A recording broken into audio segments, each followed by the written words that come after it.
We are continuing in the book of Exodus. We are in the slow part of Exodus, the part that we jump over pretty quick, but we're not going to do that.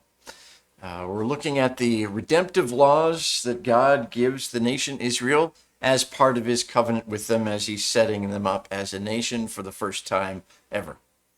And so we have all of these, often they seem a little bit random, and I think sometimes they are random.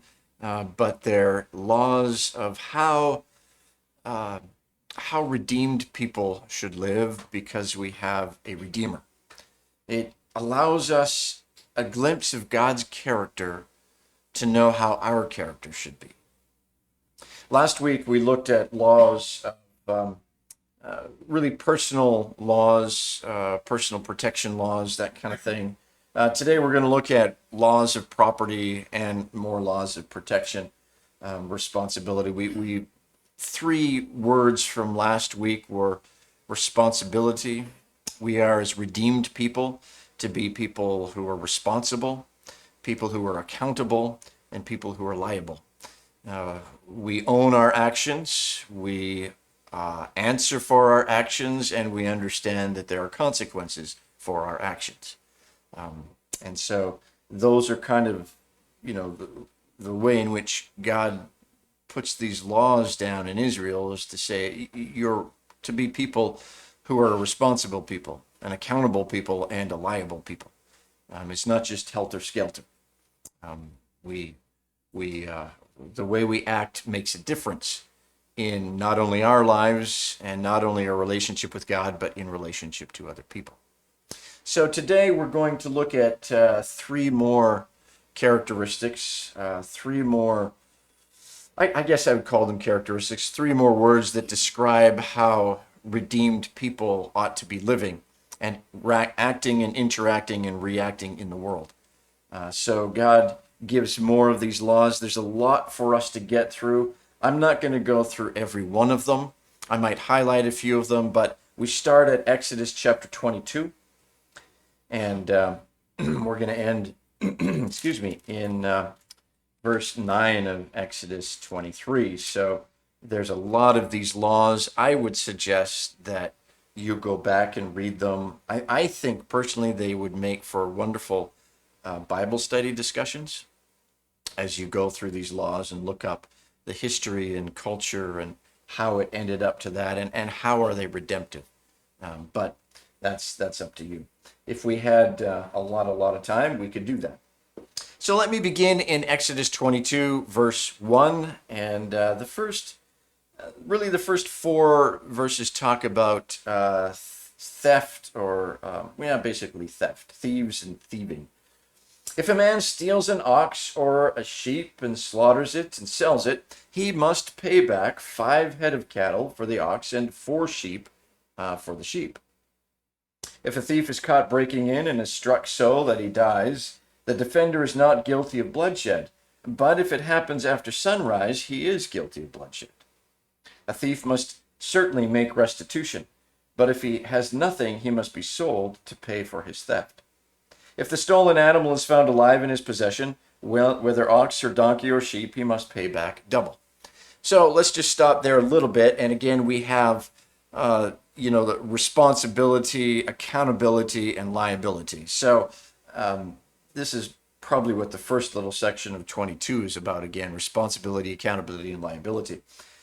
If a man steals an ox or a sheep and slaughters it or sells it, and he's discovered, he's found out, and he's already sold it to someone else, and it's gone from his possession, or he's slaughtered it and selling the meat and whatnot, then he needs to pay back 5 cattle for the ox and 4 sheep for the sheep. Not sure why 5 cattle for the ox and 4 sheep for the sheep.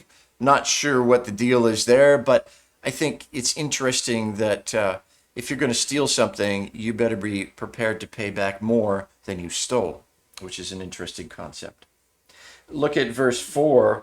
If the stolen animal is found alive in his possession, whether ox or donkey or sheep, he must pay back double. So if the ox is still alive or the sheep is still alive, the owner gets his animal back plus double. So if it's one, he gets two more back, so he ends up with 3 ox or 3 sheep or 3 donkeys or whatever it is. There is this law of accountability, this law of restitution, this law of paying back. In fact, as we read through the first 15 verses of chapter 22, 10 times God says the word or words make restitution or pay back. Restitution is simply to pay back. So 10 times it happens in all of these laws. The one that's in between these verses of stealing animals is interesting. If the thief is caught breaking into your house at night and he startles you at night and you end up killing him, well, it's the thief's fault because he snuck in at night. And at night, you can't see, you're startled, there's no one else around that you can call and wake up immediately. It's just not daytime, you can't see. It's interesting during the day, though, if the thief breaks in, you're not allowed to kill the thief. If you do, then you are guilty. I think probably because in daytime, remember in those days, nobody had guns, so there wasn't that immediate, I'm going to die by the pressing, just guy presses a finger and I'm done kind of thing. So there wasn't that sort of thing going on. At night, generally what the thieves did was try to dig through the walls of your house and come in through a wall, not generally through the front door. But in the daytime, there's lots of people around. It's daytime. You can recognize the threat. And so, at any rate, that seems to be what God's getting at there. But whatever the case might be, whether a thief breaks into your house or whether he steals something from you, he must make restitution. And if he has nothing, if he can't pay back double or 5 cattle for 1 ox and 4 sheep for 4 sheep, he's sold into slavery. Again, that is that category of selling for the purpose of really you get a bit of a salary, but you're that person's worker, if you will, for that 6 years. So if a thief comes in and he's caught thieving, stealing whatever it is, and he can't pay it back, now he's sold, and all the money that was paid for him is yours, plus his wages until it makes up for the penalty of theft.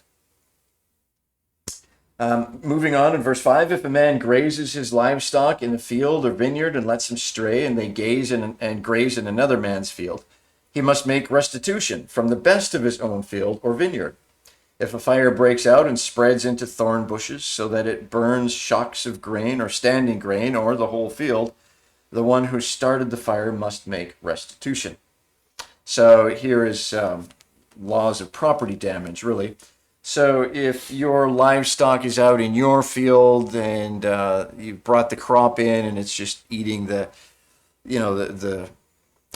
what's that called? The leftover of the crop that you can't get in, the gleanings, and you've got your cattle in there in the field eating the gleanings, and the cattle go into another person's field, and perhaps they haven't brought all their crop in, or it's a different time of year and they break out of the corral they're in and they start eating your neighbor's crop, then you've got to pay that person back. You make restitution. And it's interesting, the restitution is from the best of your own field. In other words, you don't give the worst of your field to pay for that guy's field. You give him the best. You give him at least as good as was taken from him. You're responsible for your animals. You're accountable for what they do, and you're liable for the damage they cause. If fire breaks out, that was common. After the crop was all brought in, you would burn the stubble. And of course, dealing with fire, it doesn't always go the direction we want it to go. And the fire breaks out and it burns your neighbor's field, and it burns everything that was in your neighbor's field. Maybe your field, you were burning your field before the other field was harvested, and you burn up his field. Again, the one who started the fire must make restitution. So there is again that sense of responsibility and accountability and liability. There's no just, oops, sorry about that, my bad. It's more than that. It's, yep, it is my bad, and I will make restitution for that. Verse 7 through the rest of through 15, they're really continuing to be verses of property damage, but it's interesting. It's slightly different. It seems like maybe they didn't have necessarily, as we know today, banks or places you could store your money or your valuables or whatever. So it seems like some enterprising people took that upon themselves and said, hey, you can store your stuff here in my storage center and I'll take care of it and it'll be safe and you don't have to worry about someone breaking in your house and taking it all. I'll take care of it. So this is what we have here, verse 7. If a man gives his neighbor silver or goods for safekeeping and they're stolen from the neighbor's house, the thief, if he's caught, must pay back double. So we've already seen that principle.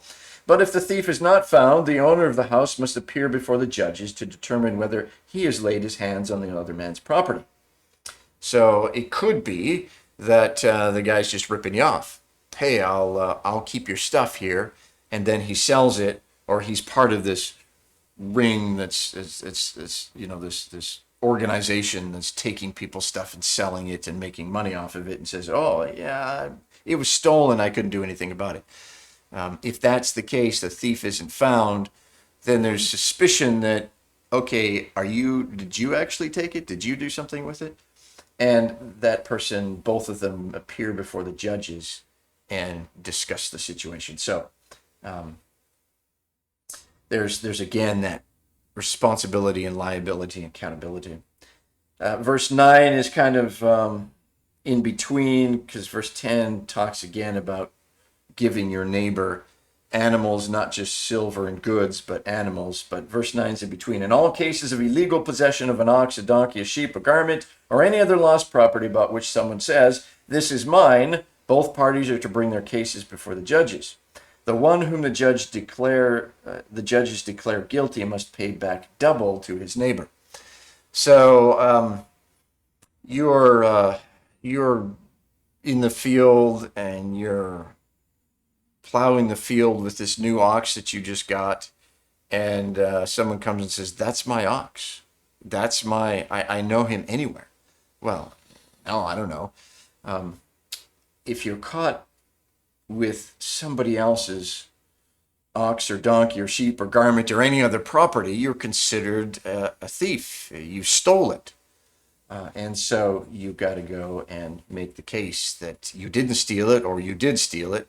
But it also protected people from false claims. Hey, that's mine. I had one just like it and it's got to be mine. Well, you would take that to the court, and if you were proved wrong, you couldn't just walk away and say, oh, sorry about that, made a mistake.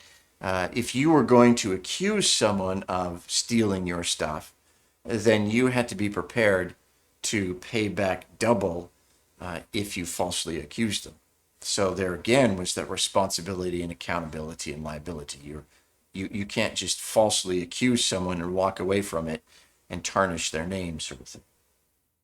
Verse 10, if a man gives a donkey, an ox, a sheep, or any other animal to his neighbor for safekeeping, and it dies or is injured or is taken away while no one is looking, the issue between them will be settled by the taking of an oath before the Lord, that the neighbor did not lay hands on the other person's property.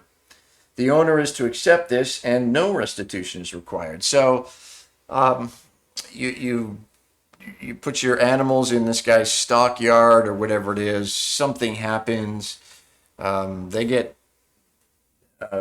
sick, they're injured while they're being used, or there's a stampede or something like that and they're injured, or one is taken a while no one is looking. This is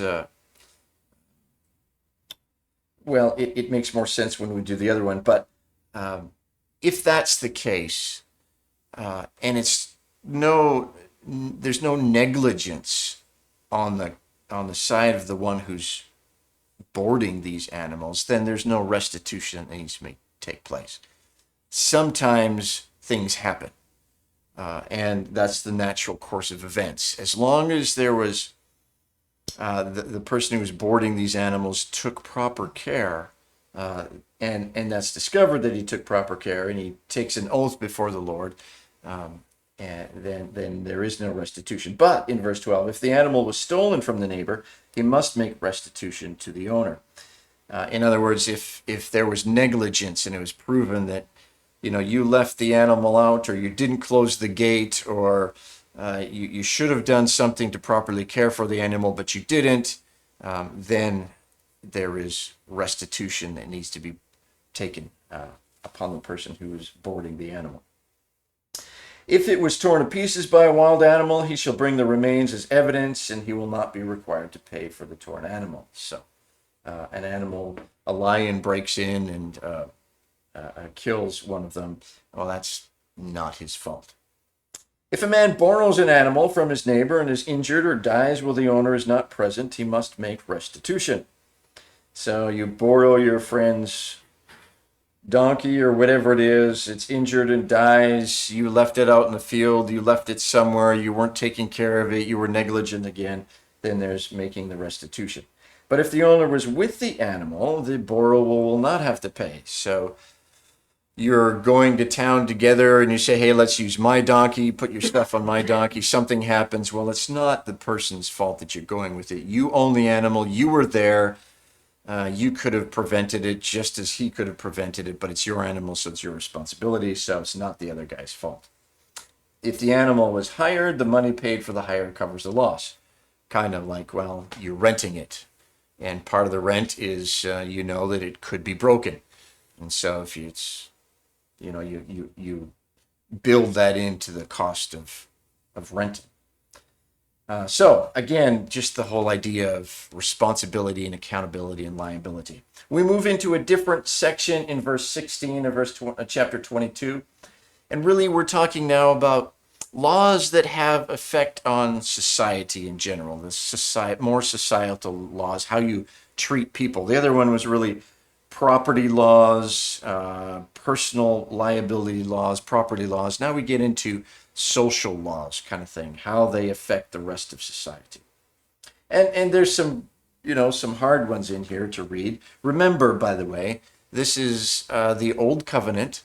These are not laws that we are required to follow today, but they are Scripture, and Romans 15:4, I go back to that all the time, or forward to that. Romans 15:4 says, all things that were written for us to learn from, to be informed about, to teach us. By the endurance and encouragement of Scripture, we might have a sure hope. In other words, Scripture is written in the Old Testament so that we learn about who God is, so that our character is changed, so that we know that we're on the right track with God and our hope is secure for eternal life. So let's see how these laws reflect the character of God and therefore are to reflect us. Verse 16 of chapter 22. If a man seduces a virgin who is not pledged to be married and sleeps with her, he must pay the bride price, and she shall be his wife. If her father absolutely refuses to give her to him, he still must pay the bride price for virgins. So this is out of the ordinary. This is not the way you were supposed to get a wife. This is not the way it's supposed to work in that society, in God's redeemed society. You can't just seduce a girl and say, now you're going to be my wife because I slept with you. Or you couldn't just seduce a girl and say, now that we've slept together, I don't like you anymore. See you later. Get out. It's not the way it works. There is consequences for that. And the consequence was you would have to pay the bride price, the dowry, and that was demanded of you. That was,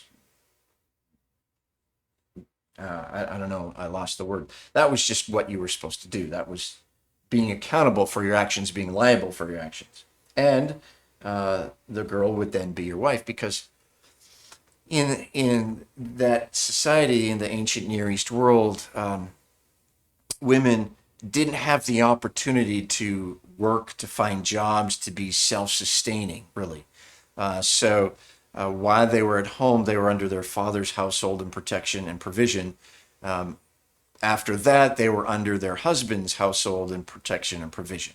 And if they weren't under one of those two, then, or maybe an older brother in cases where the father had passed away.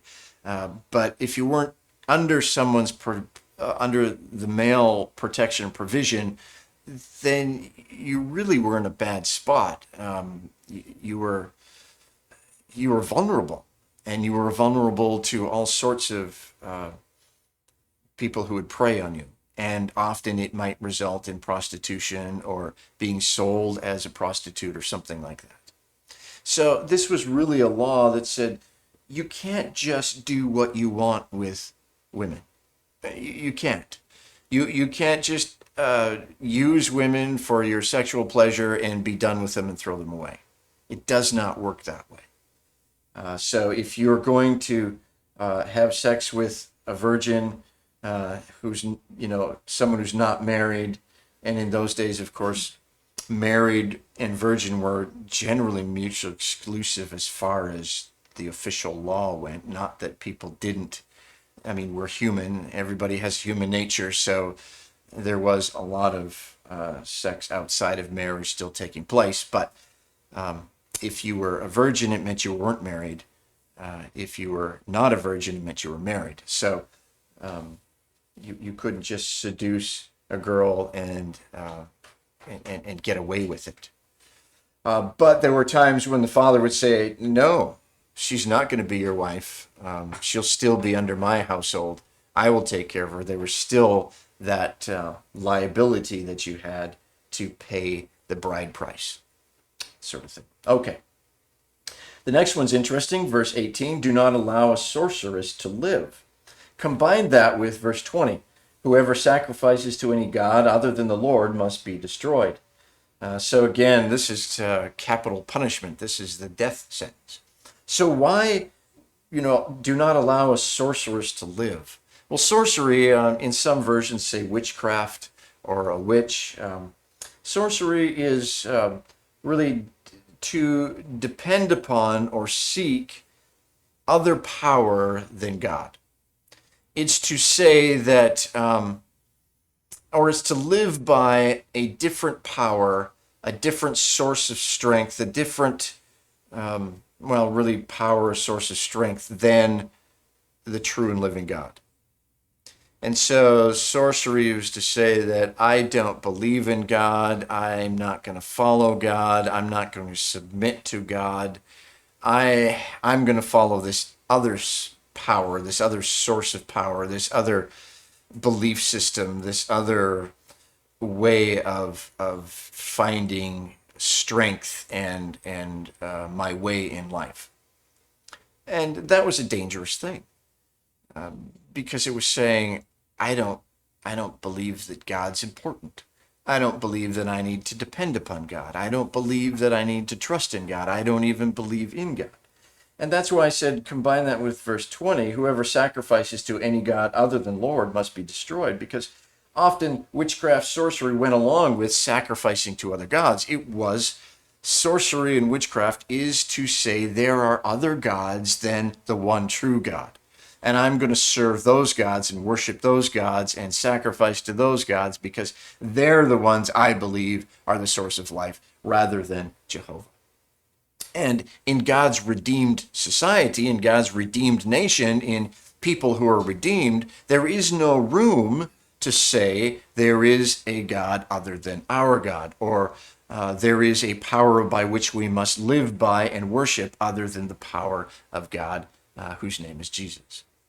So that's why the significance of a sorceress must not live.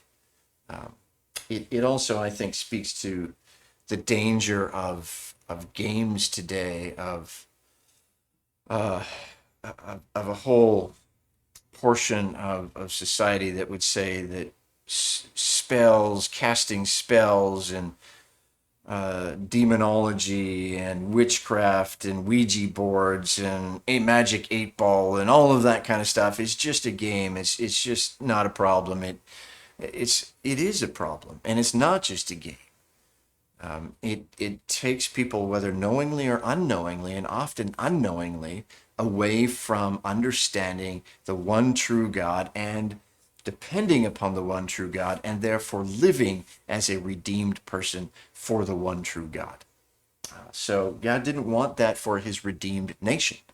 They were not to in any way welcome in, bring in, or accept in any sort of religious practice or social practice that would deny the power of the one true God and accept that there might be other gods. Verse 19, anyone who has sexual relations with an animal must be put to death. Don't need to comment on that one. Verse 21, do not mistreat an alien or oppress him, for you were aliens in Egypt. We see that again, actually, the verse 9 of chapter 23, the verse will end with, do not oppress an alien. You yourselves know how it feels to be aliens because you were aliens in Egypt. This section kind of starts the section of be people of compassion. Be people of goodness to others, of kindness to others, of gentleness to others. Do not mistreat an alien or oppress him, for you were aliens in Egypt. The reality is God was saying there are going to be people from all over ancient Near East that are going to move in and want to be part of you. Well, don't treat them like second-class citizens. Don't treat them like they are terrible people. Be kind to them. Be good to them. Don't throw them in some sort of slave position because you yourselves remember what that felt like. So be people of compassion. Just a word about this. I know some people use this verse and the other one I read, 23:9, to talk about today's immigration. It has nothing to do with today's immigration. These are Old Testament laws given in an old covenant to a specific nation called Israel, and the culture was different, the time was different, the amount of people was different, the economies were different. I mean, everything was different. So we can't quote this verse and say we have to be nice or use it for some sort of justification for someone's idea of what immigration should look like. These aren't verses that are meant to guide today's lawmaking about immigration. But they are to give us an idea of how God operates, and God's asking us to be compassionate to all people. Not outside of justice, inside of justice, to be compassionate for people. So we could talk about that for a long time, but I'm going to move on. Verse 22, do not take advantage of a widow or an orphan. If you do, and they cry out to me, which they will, I will certainly hear their cry. My anger will be aroused, and I will kill you with the sword. Your wives will become widows, and your children fatherless. That seems pretty harsh. We put that together with the rest of the covenant and the rest of the blessings and cursings of the covenant, and this again is another Bible study. But in the blessings and cursings of the covenant, God said, look, if you don't follow my ways, if you mistreat orphans and widows, those are the two categories in society who could not care for themselves, who could not fend for themselves, who could not get jobs for themselves. They were kind of vulnerable to the rest of society if they were not under the protection of a household. And so widows and orphans were not under the protection of a household. Therefore, they were vulnerable to whoever came along, and it usually ended up in some sort of form of slavery, which wasn't necessarily a good form of slavery. Or they would just simply die and no one would care for them or care about them because, hey, you're not part of a household, so you mean nothing. And that's what's happening here. And so God says, if you do that as a society, if my redeemed people don't act like the Redeemer and be compassionate upon those who need help, upon those who don't have the protection of a household, then God says, I will remove my protection from you, and you yourselves are going to be subject to the other nations who will kill your men, and then you will understand widowhood, and you will understand what it means to be an orphan, and you will wish that you had been compassionate people and redeemed people and acted like it. So that was just one of the conditions of the covenant. Follow me, be like me, operate like me, act like me, God says, and I will make sure that everything goes well in your life. Don't act like me. Act like the other gods, act like there's a different source of power and strength for your life, and I will give you over to that, and you will end up in the position of orphans and widows. You will be the ones who are vulnerable to the rest of the world around you. So that's going on. Another verse of compassion, or a law of compassion and kindness and goodness. If you lend, in verse 25, if you lend money to one of my people among you who is needy, do not be like a moneylender. Charge him no interest. If you take your neighbor's cloak as a pledge, return it to him by sunset, because his cloak is the only covering he has for his body. What else will he sleep in? When he cries out to me, I will hear him, for I am compassionate. God is revealing his character. He's a compassionate God. He's a faithful God. He wants us as redeemed people to be compassionate towards one another. So he says, look, if there are poor people among you, the needy among you, lend them money, but don't charge exorbitant interest or even interest at all. Lend the money and put a schedule to when he's going to pay you back, yes. But you don't say, well, I want 10% back. I want 12%. It would be like going to a money lender place today. I want an advance on my paycheck, and you got to pay 32% interest or something. It's kind of like credit cards today, actually. I'll give you credit, but you're going to pay me 32% interest. God says, don't do that. As a redeemed people, treat each other compassionately. Understand if someone is needy, it doesn't make sense to ask someone who's poor and needy to give you back more than you've lent them. I mean, where are they going to get it from? They're going to go and steal it, or they're going to have to lend it from someone else. They'll never get out of being poor. So God says, be compassionate. Understand these things. Yes, there's justice. You can get your money back, but don't take advantage of the needy. Don't take advantage of widows. Don't take advantage of orphans. Don't take advantage of those who do not have the protection of a household in one way or another, at least in the Old Testament.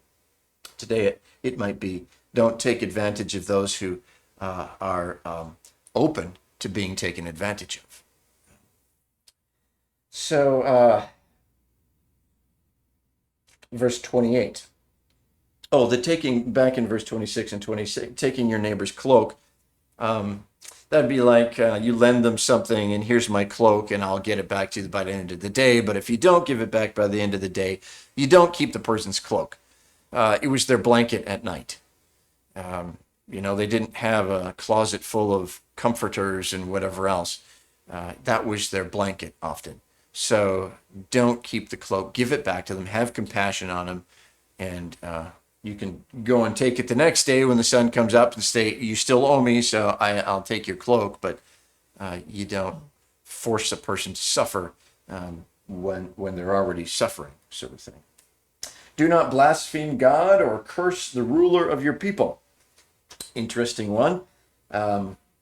So again, it's God saying, recognize me as God.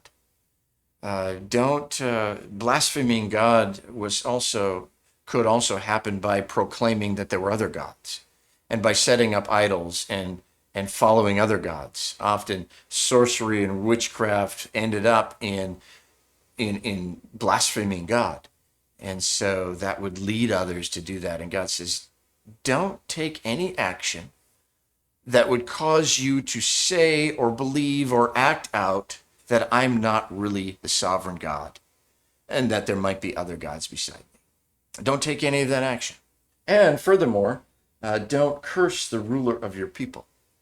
Why is that? Well, in that time, in that society, as God was setting up Israel as a redeemed people, he set the people up. He said, I will be your leader. I will be your king. I will be your leader. And I will put in place my representatives. So Moses, Joshua, Samuel, generally the prophets or the priests, and I will set them up as my representatives, as God's representatives.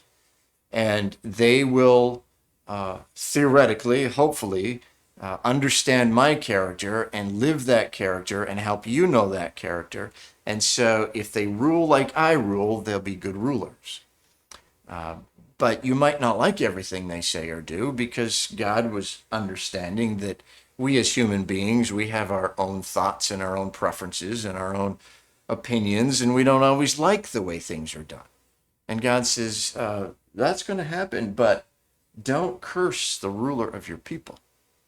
Let me take you to a couple of New Testament ones, and we could probably do this with all of them, but I felt this was important because we just live in a society today where it doesn't matter who is ruling, they're getting cursed. And cursing should not be coming of, the cursing of calling people names or maligning character or building opposition purposely to put people against them. Because in God's society, saying redeemed people have to recognize that all authority comes from God. And so when we go against authority, we are going against God. Let me take you to a couple of passages. 1 Timothy 2, 1 through 4. 1 Timothy 2, 1 through 4. No, I have it bookmarked. There we go. 1 Timothy 2, 1 through 4. I urge then, first of all, that requests, prayers, intercession, and thanksgiving be made for everyone, for kings and all those in authority, that we may live peaceful lives and peaceful and quiet lives in all godliness and holiness. This is good and pleases God our Savior, who wants all men to be saved and to come to a knowledge of the truth. So whether you like a ruler or not, we're to pray for them. We're not to curse them, we're to bless them. Praying for them is to bless them. It's to ask God to be part of their life, to show up, to lead them, to bring them to salvation, to cause them to at least feel the presence of the Holy Spirit's conviction upon them when they are not going God's way. But we pray for them rather than curse them and call them names and do whatever else we tend to do as human beings. Romans 13 makes that pretty clear as well. 13, first couple of verses. Everyone must submit himself to the governing authorities, for there is no authority except that which God has established. Now, the authorities that exist have been established by God. Consequently, he who rebels against the authority is rebelling against God, against what God has instituted, and those who do so will bring judgment on themselves. So again, another Bible study topic, another great couple of verses combined with 1 Timothy 2, 4 to 1 through 4 to really study and say, what's this all about? What does that all mean? But it's clear that there is no authority, there's no ruler, there's no authority in life that got there without God knowing and without God establishing. Authority is God's, and God shares it. Whether that authority is good, uses it for good or evil, God still shares his authority and establishes that authority. And he does it for purposeful reasons. God knows what he's doing with nations and with rulers, and he establishes bad rulers to accomplish his purpose in that nation, and he establishes good rulers to accomplish good purposes in that nation. So God establishes all the rulers. So as redeemed people, be careful how we refer to or talk to about the rulers of our nation, of our state, of our province, of our whatever it is, of our church. God has established rulers. I might be a pretty bad ruler, but God has put me here. So what God says is a bad thing is if we decide that we're going to take authority into our own hands and we're going to make it happen the way we want it to make it happen, then we're going against God. And then we are rebelling against God's authority and God's establishment of authority. Redeemed people don't do that. Do not hold back offerings from your granaries or your vats, You must give me the firstborn of your sons. Do the same with your cattle and your sheep. Let them stay with their mothers for 7 days, but give them to me on the 8th day. This, of course, comes from the 10th plague, where God passed over all the firstborn. And after that, God said, the way you're going to remember and honor me about the whole firstborn thing and how I brought you out of Egypt and showed you that I was God of life and death, you are going to, on the 8th day, make a sacrifice for every firstborn, whether it's human or animal. And you're going to say, God, you own our cattle. You own our children. You own our families. You own all that we have. And that's why it's combined with do not hold back offerings from your granaries or your vats. It is saying you are God, and all that I have you first gave to me. It shows we've moved on from the compassion of God. Now we've moved on to the faithfulness of God. God is faithful to us. God is faithful to us in all that he's given us and all that he provides for us and how he takes care of us.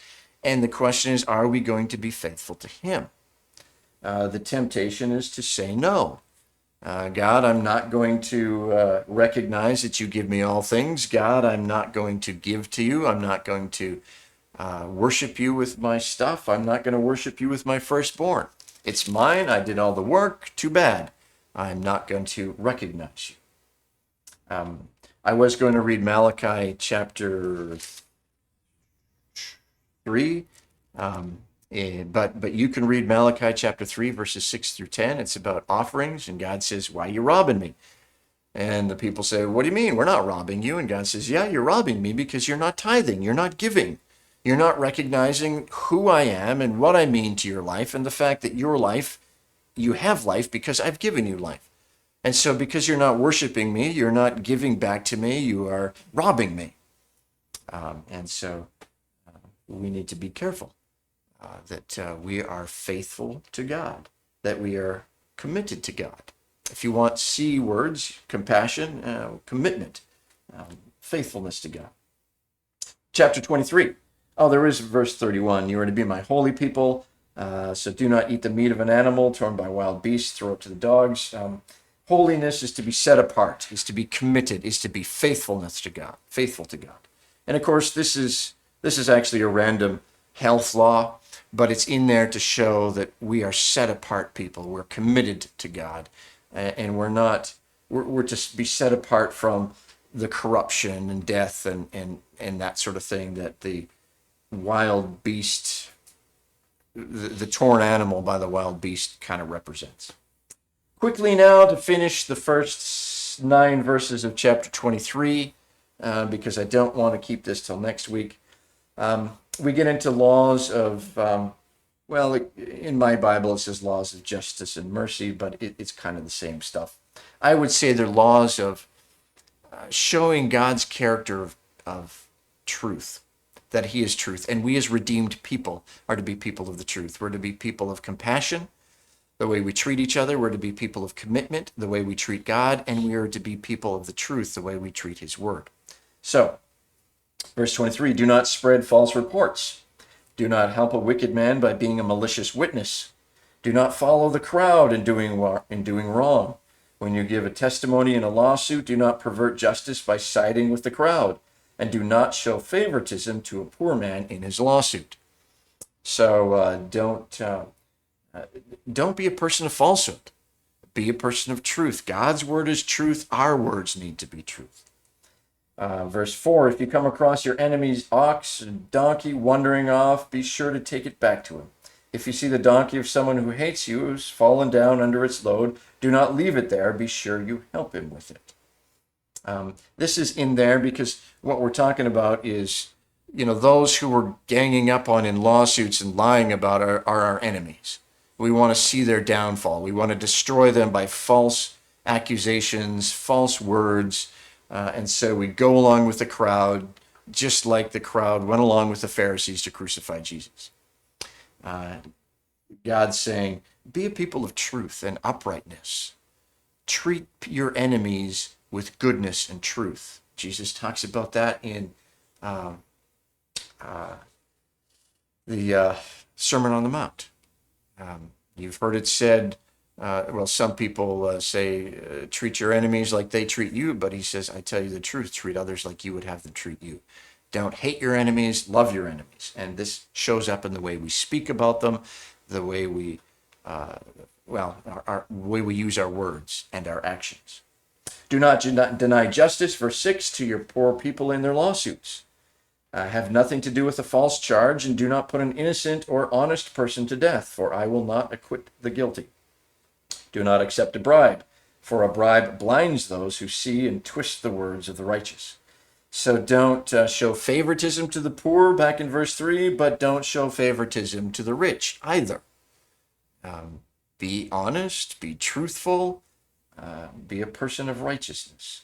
Finally, verse 9, do not oppress the alien. You yourselves know how it feels to be aliens because you were aliens in Egypt. So again, be a person of righteousness, truth, and uprightness as we treat other people. So what have we learned? What do we know? Why do we read all of this? All of these laws show God's character, and therefore how our character should be. Last week, we saw responsibility, accountability, liability. This week, it's compassion, it's faithfulness or commitment, if you like, and to be a person of truth. Redeemed people are people who are compassionate to others. Redeemed people are people who are committed to Christ. Redeemed people who are people of the truth of the Word of God. There's lots here. We could keep going, but add those three. So we have redeemed people are responsible, accountable, liable, they're compassionate, they're committed to God, and they are committed to the truth of the Word of God as well. Well, thank you for joining us. We do have some more laws to get through. I hope you keep joining us. I would encourage you not to read them and try to categorize them as law and see how they might apply today, because they aren't meant to apply today. We read them so that we can understand who God is and understand what he's asking us to be like.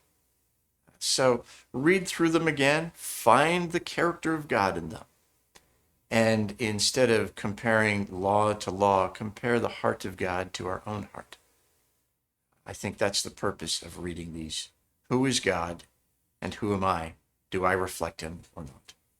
So may you reflect God more and more this week.